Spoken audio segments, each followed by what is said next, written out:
बच्चों, good morning. Sanskrit में पाठ 6 महाराणा प्रताप हम पढ़ रहे थे, ठीक है ना। जिसमें कल हमने क्या पढ़ा? हमने महाराणा प्रताप के जन्म के बारे में पढ़ा कि महाराणा प्रताप का जन्म कब हुआ और वे बचपन में कैसे थे, ठीक है। और अपने जन्म के 32वें साल में वे राजा बने, सिंहासन पर बैठे, ठीक है। उससे आगे का पाठ हम पढ़ेंगे। तस्मिन् काले उत्तर भारते मुगल वंशीयानां शासकानां शासनम आसीत्, ठीक है। तस्मिन् काले, उस काल में, किस काल में? जब महाराणा प्रताप का राज्याभिषेक हुआ था, तो उस समय उत्तर भारत में, ठीक है, उत्तर भारत में मुगल वंशीय शासकों का शासन था। राजान तत् सेवामेव स्वकर्तव्यम मन्यमानाः देश रक्षा कर्तव्याद सर्वथा विमुखा आसन, ठीक है। और जो राजा लोग थे, ठीक है, जो राजा थे, भारत के जो देसी राजा थे, जो यहाँ के राजा थे, वे क्या करते थे? तत् सेवाम स्वकर्तव्य मन्यमाना, ठीक है ना। तत् सेवाम यानी कि उनकी किनकी? मुगलों की सेवा को ही अपना कर्तव्य मानते थे, क्योंकि मुगल जो थे वो दिल्ली के शासक थे, ठीक है। और दिल्ली के शासक का मतलब है पूरे उत्तर भारत का शासक। तो उस समय जो राजा थे, जो स्वतंत्र राजा थे, उन्होंने अपने आप को क्या किया? मुगलों की अधीनता स्वीकार करके और मुगलों का शासन मान लिया और मुगलों की सेवा को ही अपना कर्तव्य माना। देश रक्षा कर्तव्याद सर्वथा विमुखा आसन, और अपने देश की रक्षा का जो कर्तव्य था, ठीक है, उनका पहला कर्तव्य क्या था? उनका पहला कर्तव्य होता है अपने देश की रक्षा करना, अपनी धरती माता की रक्षा करना। तो इस कर्तव्य से वे विमुख हो गए, ठीक है ना। इस कर्तव्य से वे विमुख हो गए, उन्होंने इस कर्तव्य से मुख मोड़ लिया। मुगल शासकस्य साहाय्य विधाय आत्मगौरवम मन्यते स्म, ठीक है ना। और मुगल शासकों की सेवा को ही उन्होंने अपना उद्देश्य मान लिया कि जो मुगल शासक है उनकी सेवा करना, मुगल शासकों के जो आदेश है उनको मानना ही उन्होंने अपना परम कर्तव्य मान लिया। शत्रुभिः सह दीर्घकालीनानां युद्धानां कारणेन मेवाड़ राज्य स्थिति समीचीना न आसीत्, ठीक है। एक मेवाड़ राज्य ऐसा था जिन्होंने मुगलों की अधीनता स्वीकार नहीं की और शत्रुओं से, ठीक है, शत्रुओं से एक लंबे समय तक, दीर्घकालीना नाम यानी कि शत्रुओं के साथ लंबे समय तक जो युद्ध चलता रहा, ठीक है। इनके युद्ध चलते रहते थे अपने मेवाड़ राज्य को स्वतंत्र बनाए रखने के लिए। तो इस कारण से, ठीक है, युद्धानाम कारणेन यानी कि युद्ध के कारण मेवाड़ राज्य की स्थिति अच्छी नहीं थी, ठीक है। तो उस समय मेवाड़ राज्य की स्थिति अच्छी नहीं थी। यद्यपि प्रतापस्य पिता महाराणा उदय सिंह प्रतापी राजा आसीत्, ठीक है ना। यद्यपि महाराणा प्रताप के जो पिता थे महाराणा उदय सिंह, वह एक प्रतापी शासक थे, ठीक है ना, प्रतापी राजा थे। किंतु परिस्थितिवशात चित्तौड़ादि स्थानानि अक्रांति वीर दिग्रहितानि, ठीक है ना।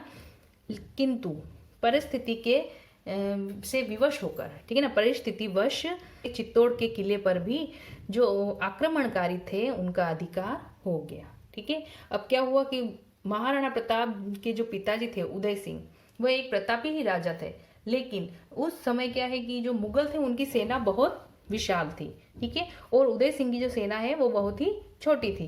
तो इस कारण क्या हुआ? परिस्थितिवश चित्तौड़ का जो स्थान है, चित्तौड़ का जो किला है, उस पर आक्रमणकारियों का अधिकार हो गया, यानी कि मुगलों का अधिकार हो गया और उदय सिंह को चित्तौड़ का किला छोड़ना पड़ा। अतएव सिंहासन मधिरूढ़ प्रताप हस्तच्युतान प्रमुख दुर्गान प्राप्तून चिंतन मारेवे, ठीक है। अब इसीलिए, ठीक है, इसीलिए सिंहासन पर आरूढ़ होते ही, सिंहासन पर बैठते ही, राजा बनते ही प्रताप ने क्या किया? सबसे पहले हस्तच्युतान यानी खोए हुए, हाथ से जो निकले हुए प्रमुख दुर्ग थे, ठीक है ना, हाथ से निकले हुए प्रमुख दुर्ग थे, उनके बारे में विचार करना शुरू किया, ठीक है ना। विचार करना शुरू किया कि भाई सबसे पहले जो हमारे प्रमुख दुर्ग हमारे हाथ से निकल गए हैं उनको प्राप्त करना होगा। प्रथमम सह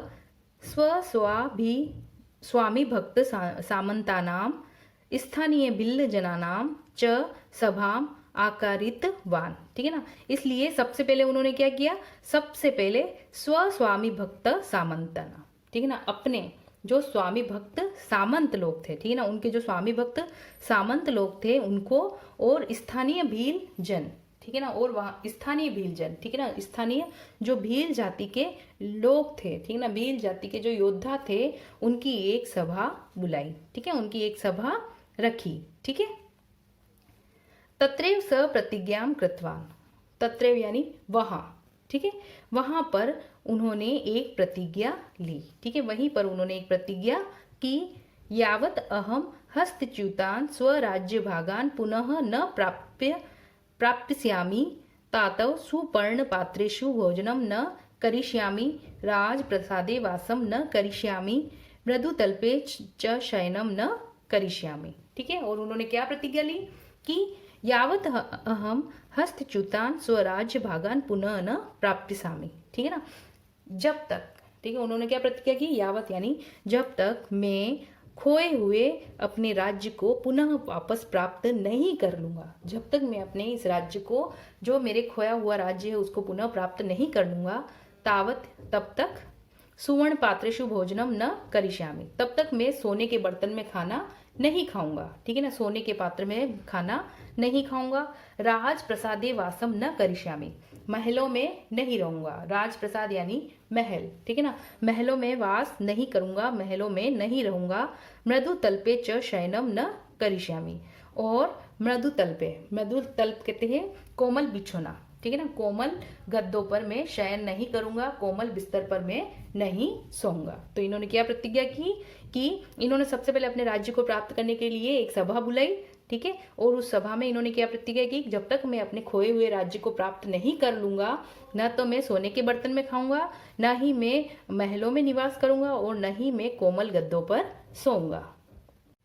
प्रतापस्य राज्य काले अकबर इति नामकः मुगल शासकः आसीत्, ठीक है ना, जब प्रताप का राज्यकाल था, ठीक है, जब प्रताप का शासन था, तो उस समय भारत में अकबर नामक जो मुगल शासक था उसका शासन था, ठीक है। तो प्रताप के काल में अकबर नामक मुगल शासन का शासन था, ठीक है ना, मुगल शासक था, कौन था, अकबर था। अकबरस्य सेनया सह प्रतापस्य अनेकवारं युद्धम अभवत् था, अकबर की सेना के साथ प्रताप का अनेक बार युद्ध हुआ, ठीक है ना, अकबर की सेना के साथ प्रताप का अनेक बार युद्ध हुआ। मुख्य युद्धम हल्दी घाटी स्थाने अभवत, लेकिन उन सभी युद्धों में जो सबसे प्रमुख युद्ध था वो हल्दी घाटी नामक स्थान पर हुआ। अतएव एतत् हल्दी घाटी युद्धम इति नामना प्रसिद्धम मस्ति, ठीक है ना, इसलिए यह युद्ध हल्दी घाटी के युद्ध के नाम से प्रसिद्ध है। और अकबर और महाराणा प्रताप के बारे में पढ़ते हो तो हल्दी घाटी के युद्ध का उसमें नाम आता ही है। अस्मिन् युद्धे है प्रतापः चेतक इति नामकम अश्वम आरुह्य बहुशौर्यम प्रदर्शितवान, ठीक है ना, और इसी युद्ध में, अस्मिन् युद्धे यानी इसी युद्ध में प्रताप ने, ठीक है, प्रताप ने चेतक नामक, ठीक है, प्रताप का जो घोड़ा था, किसका नाम था, चेतक, प्रताप के घोड़े का नाम था, तो चेतक नामक घोड़े पर, अश्वम यानी घोड़े पर बैठकर अपने शौर्य का प्रदर्शन किया, ठीक है। हल्दी घाटी का जो युद्ध है यह एक ही महत्वपूर्ण युद्ध था और इसमें महाराणा प्रताप ने चेतक पर बैठकर और एक वीर योद्धा की तरह अपने शौर्य का प्रदर्शन किया, युद्ध किया। प्रतापस्य सेना पर्वतीय युद्धेषु कुशला आसीत्, ठीक है ना, जो प्रताप की सेना थी वो पर्वतीय युद्ध श्रेणी में कुशल थी, ठीक है ना, वो कौन सी युद्ध कला जानती थी, तो वह पहाड़ी युद्ध, ठीक है, पहाड़ी युद्ध जानती थी। पहाड़ी युद्ध में क्या होता है, एक तो जैसे कि जो शत्रु सेना है तो वह एक ऐसे रास्ते से गुजरती जिसके दोनों ओर पहाड़ियां हो, तो प्रताप के जो सैनिक थे वो उन पहाड़ियों में छिपकर बैठ जाते थे, ठीक है, और वहां से वो आक्रमण करते थे, ठीक है। अतएव मुगल सेनायाः अतिशति जाता, इसलिए, और ये जो हल्दी घाटी का युद्ध हुआ, ये हल्दी घाटी जो स्थान है वो ऐसा संकरा मार्ग है जिसके दोनों तरफ पहाड़ियां हैं और वो पहाड़ियां पीले रंग की है, इसलिए उस स्थान को हल्दी घाटी कहा जाता है। तो प्रताप की जो सेना थी वो दोनों तरफ, मार्ग के दोनों तरफ पहाड़ियों में छिपकर बैठे थे और वहां से वे वार कर रहे थे, इसलिए इस युद्ध में अतएव मुगल सेनायाः अतिशति जाता, इसलिए इस युद्ध में, हल्दी घाटी के युद्ध में मुगल सेना को बहुत क्षति पहुंची। मुगल सेना स्थानीय जनानाम विरोध कारणेन परावर्तिता। ठीक है, और जो मुगल सेना थी वो स्थानीय जन यानी कि वहां के जो लोग थे, हल्दी घाटी में रहने वाले लोग के विरोध के कारण वापस लौट गई।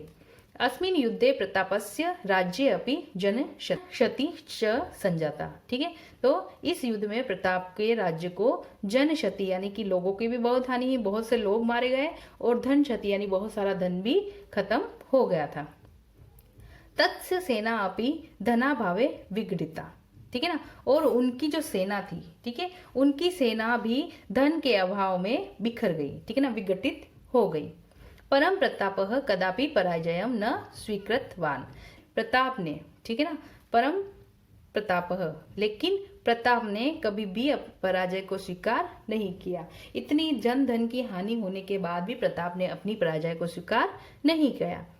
अरण्य गुहा प्रदेशेषु उषित्वा स्वसंकल्प सिद्धये सैन्य संग्रहणम उपाक्रमत। ठीक है ना, और अरण्य गुहा प्रदेशेषु, अरण्य यानी जंगल, ठीक है ना, वे जंगलों में और गुफाओं में रहते थे। ठीक है, जंगलों में और गुफाओं में रहते हुए स्वसंकल्प सिद्धे, ठीक है ना, अपने संकल्प की सिद्धि करने के लिए, जो उन्होंने संकल्प लिया था, जो उन्होंने प्रतिज्ञा ली थी, उसको पूरा करने के लिए वो सेना को सैन्य ग्रहणम उपाक्रमत यानी कि सेना को इकट्ठा करने में लगे हुए थे। ठीक है, सेना को एकत्रित करने में लगे हुए थे। सैन्य संग्रहणम तत्प्रशिक्षणम च बहुवित्त साध्यम कार्यम। ठीक है ना, और सेना को इकट्ठी करना और उसको प्रशिक्षित करने के लिए बहुत सारे धन की आवश्यकता थी। ठीक है ना, बहुवित्त साध्यम यानी कि बहुत सारे वित्त यानी धन की आवश्यकता थी। तो अब वापस एक सेना को इकट्ठा करना, सेना को संगठित करना और उसको प्रशिक्षित करना, ठीक है ना, सेना को प्रशिक्षित करना, इसके लिए बहुत धन की आवश्यकता थी। ठीक है बच्चों, तो यहाँ तक हमने पाठ पढ़ा है। अब इससे आगे का पाठ हम कल पढ़ेंगे, तो आप भी यहाँ तक का पाठ पढ़िए।